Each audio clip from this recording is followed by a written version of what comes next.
রমজানে জমে উঠেছে সংযুক্ত আরব আমিরাত প্রবাসী বাংলাদেশিদের ইফতারের ব্যবসা।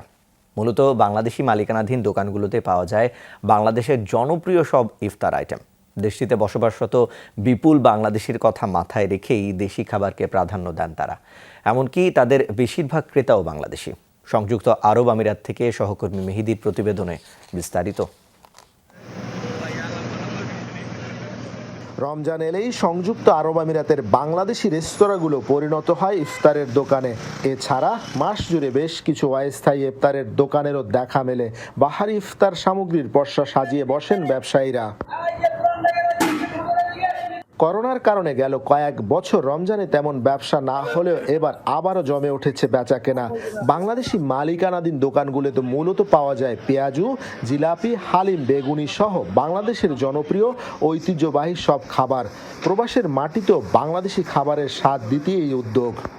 যারা আমরা প্রবাসী আছি, প্রবাসীরা যেন দেশের স্বাদটা এই প্রবাসের মাটিতে বসে পায়।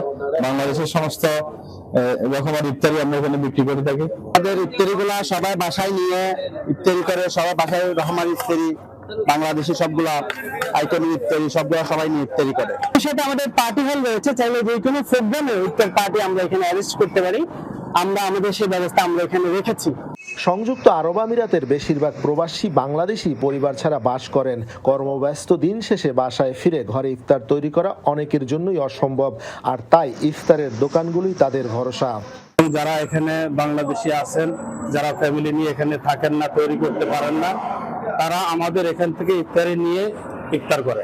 রমজান মাসে কর্মব্যস্ততার কারণে আসলে বাসাতে বাড়াতে পারি না, তাই আমরা বাংলাদেশি রেস্টুরেন্ট থেকে ইফতার নিয়ে যাচ্ছি।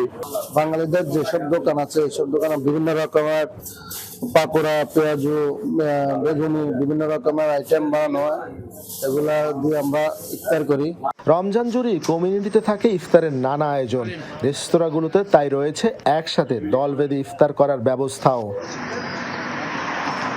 মেহেদী, যমুনা নিউজ, সংযুক্ত আরব আমিরাত।